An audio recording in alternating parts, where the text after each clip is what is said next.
हमारा भारत अध्याय फर्स्ट इसी का चैप्टर है। विश्व के मानचित्र में भारत की स्थिति। भौगोलिक तौर पर देखें तो विश्व के मानचित्र में भारत की स्थिति क्या है। भारत विश्व के मानचित्र में उत्तरी पूर्वी गोलार्ध में स्थित है। उत्तरी पूर्वी गोलार्ध मतलब ये उत्तर, ये दक्षिण, ये पूर्व और ये पश्चिम। तो ये उत्तरी पूर्वी गोलार्ध में यहाँ पर हमारा भारत यहाँ स्थित है। ये जो भारत है वो इस दिशा में उत्तरी पूर्वी गोलार्ध में स्थित है।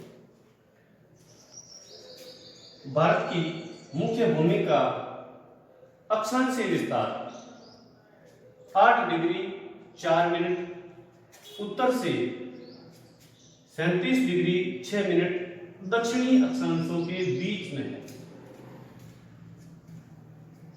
अक्षांशीय विस्तार उत्तर से लेके दक्षिण की तरफ जो रेखाएं होती है उनको अक्षांशीय विस्तार से जाना जाता है। पश्चिम से पूर्व तक भारत का देशांतरी विस्तार 68 डिग्री 7 मिनट, पूर्व से 97 डिग्री 25 मिनट पूर्वी देशांतरों के बीच स्थित है। भारत का देशांतरी विस्तार लगभग 29 डिग्री होने के कारण इसके पूर्व व पश्चिम भाग के स्थानीय समय में लगभग 2 घंटों का अंतर है।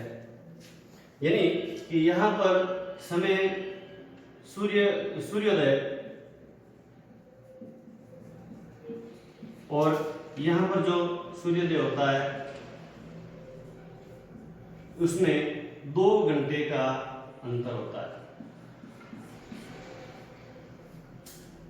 भारत का देशांतरी विस्तार लगभग 29 डिग्री होने के कारण इसके पूर्व व पश्चिम भाग के स्थानीय समय में लगभग 2 घंटों का अंतर है।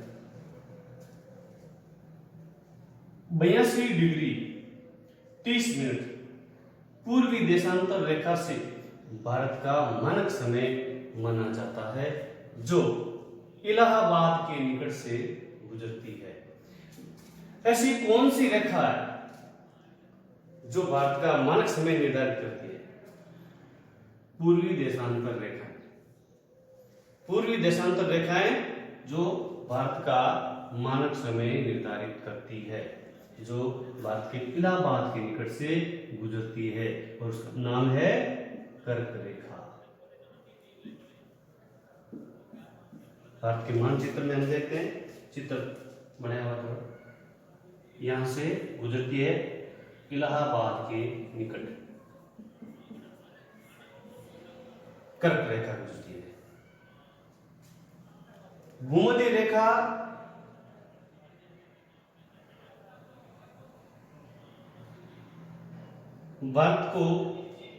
कर्क रेखा जो है इलाहाबाद के निकट से गुजरती है।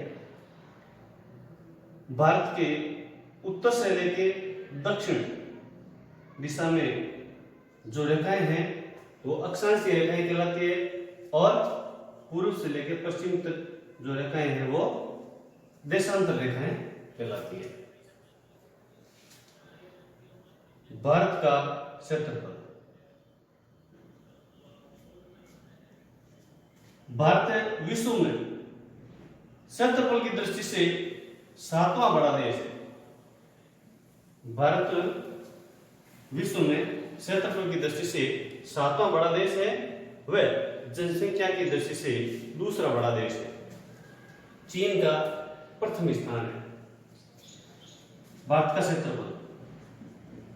का क्षेत्रफल 32.9 लाख वर्ग किलोमीटर है, जो संपूर्ण विश्व के स्थल भाग के 2.47% भाग पर फैला हुआ है। पूरे विश्व का 2.47% भाग है वो भारत का भूभाग स्थित है।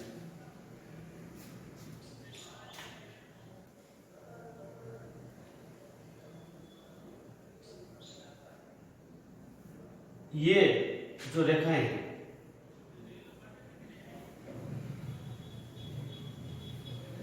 इन रेखाओं को देशांतरीय रेखाओं के नाम से जानते हैं।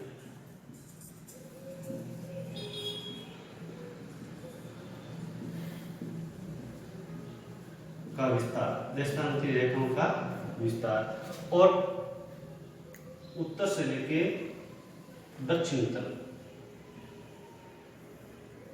जो ग्लोब के अंदर जो ऐसी रेखाएं आपने देखी होगी, उन रेखाओं को अक्षांशीय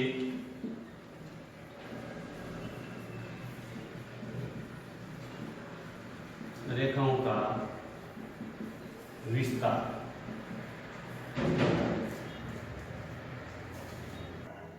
विश्व के मानचित्र के अंदर भारत की स्थिति के अध्ययन करने के बाद हम आगे अध्ययन करते हैं कि भारत के भौतिक प्रदेश, भारत को 6 भौतिक प्रदेशों में बांटा जा सकता है। नंबर 1 उत्तरी पूर्वी पर्वतीय प्रदेश हिमालय, नंबर 2 गंगा का मैदान, और तीसरा है दक्षिण का प्रायद्वीपीय पठार, चौथा है तटीय मैदान, थार का मरुस्थल, और छठा है द्वीप समूह। प्रमुख भौतिक प्रदेशों में से आज हम प्रथम भाग हिमालय, उत्तरी और उत्तरी पूर्वी पर्वतीय प्रदेश को हिमालय कहते हैं, और उसका हम अध्ययन करने जा रहे हैं। भारत के उत्तर और उत्तरी पूर्वी भाग में लगभग 2500 किलोमीटर लंबी एक पर्वत श्रृंखला है।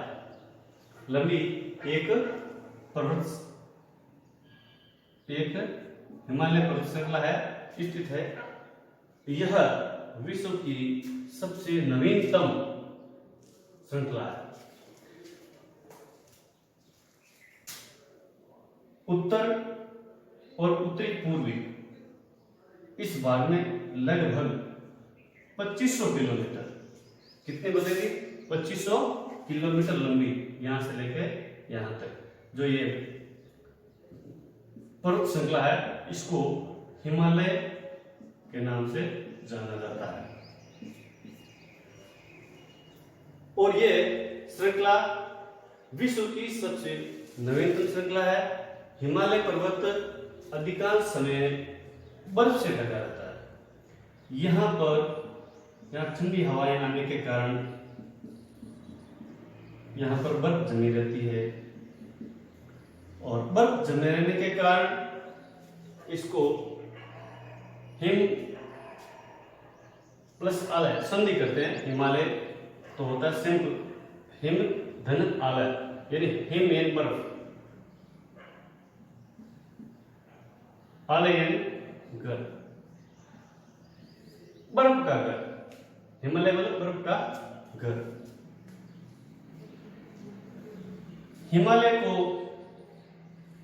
हिमालय के समांतर जो रेखाएं होती है, इनको हम अक्षांशीय रेखाएं कहते हैं।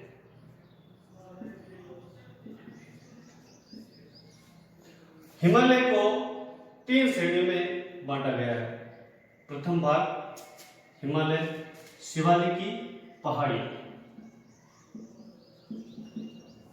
दूसरा मध्य हिमालय, प्रथम भाग शिवालिकी पहाड़ियां, दूसरा मध्य हिमालय जिसको हिमाचल प्रदेश के नाम से भी जानते हैं, हिमाचल के नाम से भी जानते हैं, और वृहद हिमालय तीसरा भाग है वृहद हिमालय। अब हम ये जानेंगे कि हिमालय एक भौतिक प्रदेश है भारत का, और उससे भारत को क्या लाभ है?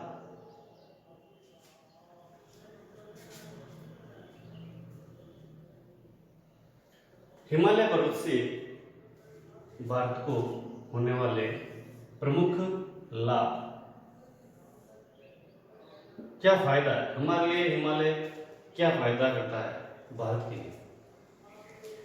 मानसूनी पवनों को रोककर वर्षा कराने में सहायक।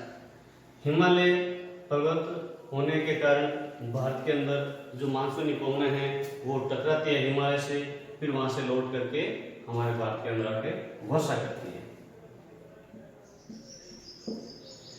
और हिमालय के उत्तरी पूर्व दिशा में, यानी उस तरफ चीन की तरफ से साइबेरिया से आने वाली जो ठंडी हवाएं उनको रोकता है और अत्यधिक ठंड से भारत को बचाता है। इसलिए भारत समशीतोष्ण प्रदेश, यहाँ की जलवायु समशीतोष्ण है, ना गर्म ना ज्यादा और ना अधिक ठंडी।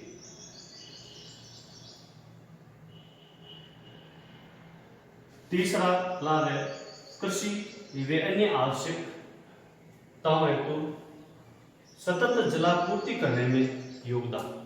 हिमालय पर्वत, यानी हिमालय पर्वत के अंदर नित्य वाहिनी नदियां, यानी हर सदा हरदम बहने वाली जो नदियां हैं उन नदियों से कई प्रकार की जलापूर्ति करते हैं, कई प्रकार की बहुउद्देशीय घटी योजनाएं चलाते हैं। तो इनसे हम कृषि भी करते हैं और सिंचाई भी करते हैं। कृषि व अन्य आवश्यकताओं हेतु सतत जलापूर्ति करने में योगदान, यानी जहां पर सघन जनसंख्या है, ऐसे इलाके जहां सघन जनसंख्या है वहां से पानी की आपूर्ति भी करते हैं। और इन नित्य वाहिनी नदियों के जल से अनेक बहुउद्देशीय घाटी परियोजनाएं भी चलाई जाती है। यानी हिमालय है वो नदी घाटी परियोजनाओं का जनक किसे कहते हैं? नदी घाटी, प्रमुख नदी घाटी परियोजनाओं का जनक किसे कहते हैं? तो वो है हिमालय। जनक कौन है? हिमालय। प्रमुख सभी नदियों का जन्मदाता हिमालय, इसलिए वहां से नित्य वाहिनी नदियां निकलती है, गंगा, यमुना, ब्रह्मपुत्र। और उन नदियों के साथ में जो मिट्टी ला करके जो मैदान बना हुआ बिछा हुआ है उसको गंगा का मैदान भी कहा जाता है। यहाँ वन संपदाओं में अभूतपूर्व जैविक विविधताएं पाई जाती है। चाय बागान, फलों तथा यहाँ की जड़ी बूटियों की समस्त विषयों में मांग है। यहाँ जो वन संपदा है वो अति महत्वपूर्ण है। हिमालय के पहाड़ों में वन संपदा है वो बहुत ही महत्वपूर्ण है। जैविक विविधताएं पाई जाती है, पेड़ पौधा वनस्पति जो अनेक प्रकार की होती है। चाय के बागान होते हैं वहाँ पर, फलों की और बाग होते हैं, और यहाँ पर सब्जियों की भी खेती की जाती है, तरह तरह की सब्जियों की खेती भी की जाती है।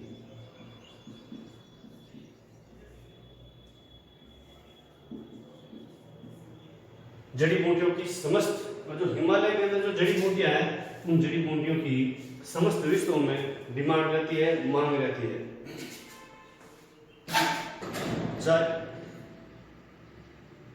समस्त विश्वों में मांग रहती है। अब हम अध्ययन करेंगे, ये जानेंगे कि अगर वहां पर पहाड़ी इलाका है, पर्वतीय प्रदेश है, तो वहां के लोगों का रहन सहन कैसा होगा, आजीविका कैसे होगी, किसके ऊपर वो निर्भर होते हैं। आजीविका, वहां के लोग अधिकतर इन्हीं वन संपदाओं से अपनी रोजी रोटी आजीविका कमाते हैं। जो गरीब तबके के लोग हैं, जो पढ़े लिखे नहीं हैं, वो जड़ी बूटियों से वन जंगल में जाकर के वहां से जड़ी बूटियां लाते हैं और फिर वहां से उसको बेचते हैं। और शिक्षित वर्ग है वो आजीविका का साधन शिक्षित वर्ग का है वो है वहां पर पर्यटन, वहां पर पर्यटन के रूप में वो होते हैं। हिमालय क्षेत्र में पर्यटन एकमात्र प्रमुख आजीविका का साधन है, आजीविका का प्रमुख साधन है।